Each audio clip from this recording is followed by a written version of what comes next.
Esperamos tenerte por aquí pronto. Un abrazo, gracias. Muchas gracias, igualmente. Un abrazo. Gustavo Gorriti entonces estuvo con nosotros. Siempre importante seguir las publicaciones de IDL Reporteros. También publica en Caretas. Se vence el plazo, ya ha dicho el poder, el ministro de Economía, Alfredo Torne, que no va a dar más plazo para que Odebrecht, aunque lo había pedido, pueda negociar una venta del gasoducto del sur. Estamos justamente para conversar al respecto con Alfredo Dammert. Él es director de la Escuela de Posgrado, Maestría en Regulación de los Servicios Públicos. Alfredo Dammert, muy buenas noches, gracias por estar aquí. Buenas noches y muchas gracias, para mí un honor estar contigo. No, el honor es todo nuestro. Alfredo, ¿qué se viene? ¿Crees que hay alguna posibilidad de que en estos días, es el 24 de enero creo que vence el plazo? Sí. Es el próximo, este martes que viene. ¿Hay alguna posibilidad de que se pueda vender o definitivamente nadie va a querer comprar en la situación en la cual se encuentra la participación de Odebrecht en el gasoducto? Claro, es difícil que un inversionista quiera hacerlo. Sin embargo, no podemos pues cerrarle las puertas al gobierno. Si el gobierno logra que digamos, de alguna manera se cierre, ¿no?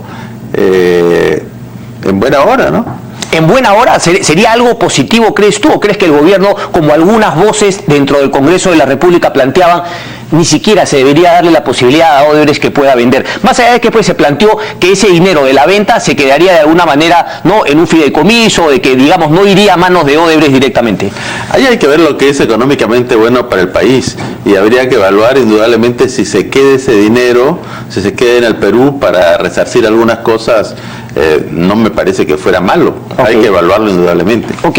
¿Qué es lo que se vendría si es que no se da finalmente la venta? ¿En qué situación estaríamos respecto del gasoducto del sur? Bueno, retrocedemos un tanto porque volver a licitar y la posible consulta previa, que habría que ver si legalmente se va a exigir o no y también éticamente, puede pues demorar el ducto, aplazar el ducto en unos 2 a 3 años. Ok. Entonces ese sería el principal problema. Con eso se tendría nuevamente un proyecto, pero ahí no terminan las cosas.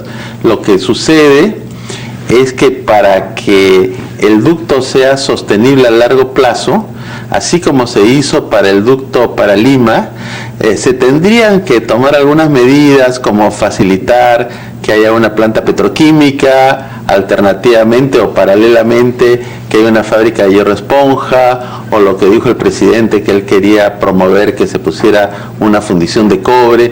Todos estos son grandes consumidores de gas. Y con eso se podría tener pues un mercado que reduciría bastante la necesaria garantía para que funcione el proyecto. Ok, pero se resolvió el tema, digamos, del abastecimiento de gas. En un principio también se hablaba de que finalmente no había todavía ese gas para que pueda justamente, digamos, ser transportado por el ducto. Incluso una de las críticas también a la firma del contrato fue que el Estado pues le aseguraba, ¿verdad?, al concesionario que si es que no había ese gas, igual le iban a pagar la cantidad del dinero por si es que hubiese igual trasladado ese gas. ¿Cómo queda un poco esa situación? Claro, ahí hay que pensar en dos diferentes negocios. Uno es el negocio del que produce gas, okay, el cual si no logra producir no va a ganar nada, y el otro es el que construye el ducto. Lo que sucede con el que construye el ducto es que si no se garantiza que hay un ingreso, que acordémonos que es un proyecto de 7.500 millones de dólares, si no se garantiza eso va a ser muy difícil conseguir financiamiento internacional. Porque si uno va con un flujo de caja donde no hay ingresos por muchos años, nadie va a querer financiarlo. Entonces ahí la pregunta es, ¿queremos el ducto o no queremos el ducto? Y ahí hay que hacer el análisis si esto ayuda pues al desarrollo. Pero es válido decir queremos el ducto o no queremos el ducto cuando quizá haya la posibilidad de que no haya nada que trasladar por ese ducto. Bueno, lo que hay que asegurarse, como dice usted, es que hay que asegurarse que haya gas. ¿Y hemos asegurado eso ya? Faltan cifras.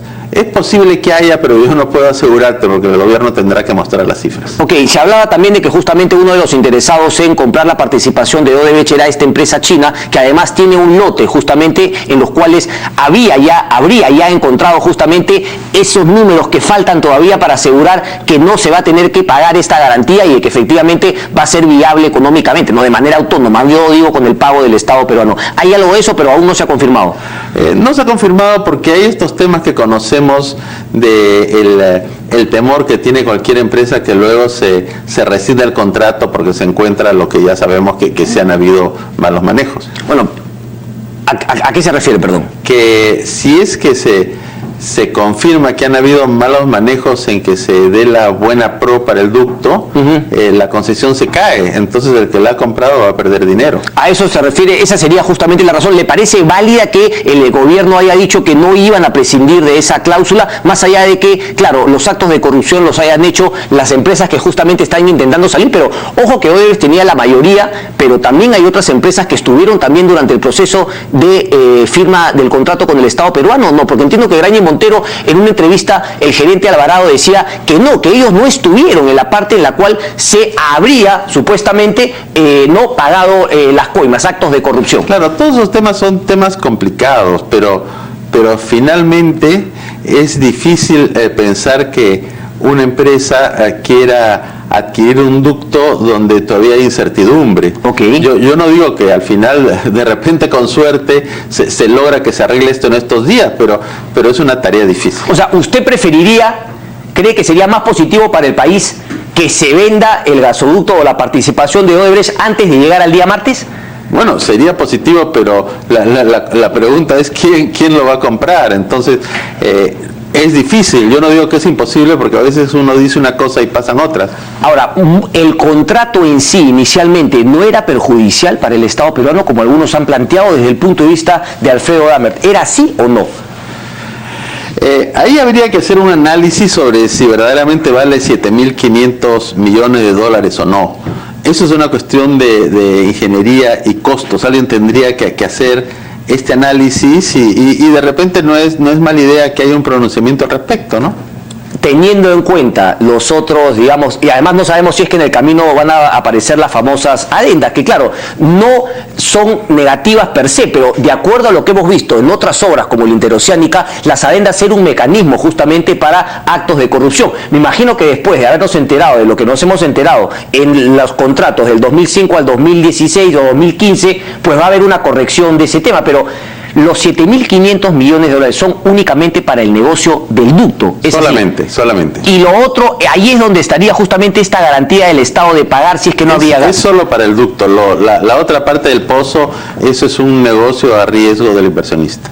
Negocio a riesgo del inversionista. Claro. Explíquenos un poco cuáles son esas empresas que están incluidas actualmente en el proyecto, cómo están actualmente, porque todas perderían finalmente ese tema y volvería Foja Cero, tendría que volver a licitarse este gasoducto. ¿Se podrían lograr mejores condiciones para el Estado peruano? Siempre se pueden lograr, pero digamos, yo creo que en ese sentido lo mejor, y seguramente el gobierno ya lo tiene, yo desgraciadamente sobre ese tema no he visto, debería haber una evaluación sobre si estos 7.500 millones se justifican plenamente o no. Y yo creo que una vez hecha esta evaluación ya sería difícil ponerlo en duda. Entonces, a ver, podría ser también una buena oportunidad. Claro, ¿no? Usted dice que podría retrasarse 2 o 3 años el proyecto, pero al mismo tiempo, no, bien trabajado, digamos, con celeridad, con mayor transparencia, podría ser una oportunidad para firmar un mejor contrato al futuro, no sé. Sí, pero lo que aquí es parte de ignorancia mía, porque yo no sé si la evaluación la tiene el gobierno o no. Si es que la tienen, lo único que deberían hacer es mostrarla. Pero no, definitivamente no la han mostrado. Claro, pero no sería una buena oportunidad hacerlo, ¿no? Y si no, no es mala idea hacer una evaluación a fondo para que se vea cuál debería ser el verdadero costo del ducto. ¿Qué seguridad tendremos de que hayan empresas que quieran venir nuevamente, digamos, a comprometerse con la construcción del gasoducto tras todos los escándalos que han surgido en nuestro país? Mucha gente, hoy día me preguntaban, por ejemplo, ¿cómo nos verán ahora los inversionistas, no, con todo lo que ha saltado del caso Odebrecht? Pues yo no sabía responderlo. O sea, por algunos dirán, bueno, el Perú, pero al mismo tiempo dirán, bueno, quizá con este tema van a empezar a haber mayor transparencia, quizá los actos de corrupción van a disminuir, quizá es un buen momento para parecer invertir en el Perú. ¿Cómo lo vio usted? Claro, en realidad yo creo que todos consideramos que este es un gobierno serio. Y entonces un inversionista viendo este tipo de gobierno va a tener cierta confianza, indudablemente que van a querer pues que se arreglen estos temas de la corrupción, que no ha sido tampoco la culpa del gobierno actual, pero querrán ver que se tomen algunas medidas y con eso se reducirá los riesgos que pueden percibir. Correcto. ¿Fue correcto, de acuerdo al escándalo que salió, la medida del gobierno de eliminar, ¿no?, ese pago que ya se le venía incluyendo en el recibo justamente, ¿no?, de electricidad a los ciudadanos? Bueno, depende cómo lo vemos, porque regresemos al ducto que vino a Lima. Okay. El ducto que vino a Lima se dio una garantía. Se permitió la exportación de gas. Se creó un marco que fomentaba que la industria firmara unos contratos iniciales con las productoras de gas para que hubiera mercado. Se pidió que Electroperú firmara un acuerdo con Endesa para que Endesa pusiera una generadora a gas natural y Electroperú le comprara la electricidad. Y se desarrolló un mecanismo para financiar los vehículos a GNB, que ahora hay una buena, digamos, ha funcionado. Claro, o sea, lo que el Estado hizo fue garantizó de diferentes formas que hubiera mercado, porque desarrollar un mercado de un proyecto tan grande toma muchísimos años. Entonces, aquí lo principal que hizo el gobierno anterior fue desarrollar una garantía. Yo creo que muchos estarían de acuerdo que faltó fomentar el tema de asegurar o que hubiera petroquímica o que hubiera la fundición de cobre o eventualmente que se pudiera vender electricidad a otros países. Se está refiriendo al gasoducto del sur, específicamente, claro, en este caso. Claro, entonces en el gasoducto del sur para que sea mejor habría que fomentar los usos del gas, además del uso para generación eléctrica, que eso sí se hizo. Hay una licitación que como resultado se han construido 2 generadoras a gas que consumirían más o menos el 30-40% del gas que se transporta, pero todavía falta mercado. Entonces, faltando mercado y no habiendo forma de que el ducto sea rentable con solamente 30 o 40% de gas, es que se necesitaba esta garantía o alguna otra alternativa. Ok, pero no fue la alternativa más fácil, por así decirlo, decir, bueno, le vamos a cargar unos cuantos soles, ¿no?, una buena cantidad de dinero a cada uno de los usuarios, en vez de hacer justamente lo que usted dijo, se hizo respecto al gasoducto que traía el gas a Lima, es decir, ¿qué hacemos? ¿Cómo hacemos también este tema de los carros a gas en Arequipa, en la zona sur? ¿Cómo hacemos también para que, por ejemplo, las casas, las empresas quieran utilizar el gas para temas industriales, lo que sea? Eso hubiese sido lo más... Todo eso se ha debido hacer... Es que se corrió muy rápido. Claro, se corrió muy rápido, pero probablemente igual al final como residuo se hubiera necesitado alguna garantía para cubrir los ingresos durante los primeros 8 años. Cuando una empresa va con un flujo de caja negativo por 8 años, no hay banco que resista un préstamo de una fracción de los 7.500 millones de dólares. Correcto. Una pregunta, si es que finalmente se llega el día martes sin que nadie compre, ¿cómo quedaría lo que se ha avanzado con el gasoducto? Es decir, ¿quién le reconoce, digamos, cómo sería finalmente con las empresas contratistas? Porque finalmente algo se ha avanzado en el gasoducto del sur, ¿entiendo o no es así? Creo que se ha avanzado algo. Okay. De lo que se haya avanzado, indudablemente que hay que hacer una evaluación, pero luego también... porque dado que el contrato del ducto no se cumplió, también hay una penalidad a pagar. Entonces, de todo esto, si sale alguna cantidad positiva, eventualmente después de una evaluación habría que dársela a las empresas que invirtieron. Ok, o sea, hay una penalidad, digamos, a favor del Estado peruano. Sí. Eso quedaría un tas con lo que, digamos, ellos ya gastaron en los avances y al final podría quedar un saldo, digamos, a favor de las empresas mínimo que se lo tendría que pagar el Estado peruano y a partir de ahí buscar licitarlo justamente a otras empresas para que continúen con el gasoducto. Exactamente, pero es un proceso largo, como sabemos, ¿no? 2 o 3 años, claro, estamos hablando así de manera rápida, pero eso tarda muchísimo más. Así es. Correcto. Y al final, una pregunta, si es que nosotros tuviésemos un excedente, ¿no?, de gas que genere, que se convierta luego en electricidad, ¿usted estaría de acuerdo en poderle vender electricidad a países vecinos, por ejemplo, a Chile? Bajo condiciones favorables, tenemos que hacer el análisis, si nos conviene, en buena hora. Pero económicamente, pero hay algunos que lo plantean como un tema, no sé, de geopolítica. Para mí, geopolíticamente, incluso sería ventajoso para el Perú, pero algunos se remontan a la historia de la guerra con Chile. ¿Cómo le vamos a vender electricidad? Sobre eso, sobre ese punto específico. Bueno, si no queremos a nuestros vecinos y por eso no queremos venderles nada, es una cosa.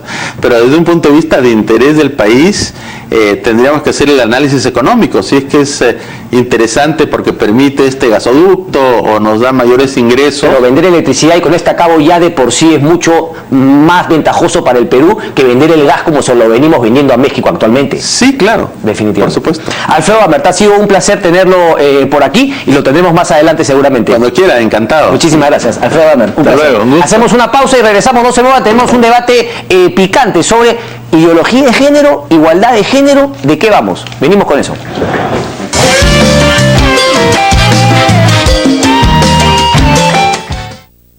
Aprendimos que no hay esfuerzo que no valga la pena. Y el mundo empieza a entender que digan lo que digan, sí podemos. Somos la Universidad César Vallejo. 25 años, impulsando tus ganas de salir adelante. Examen de ganadores 19 de febrero.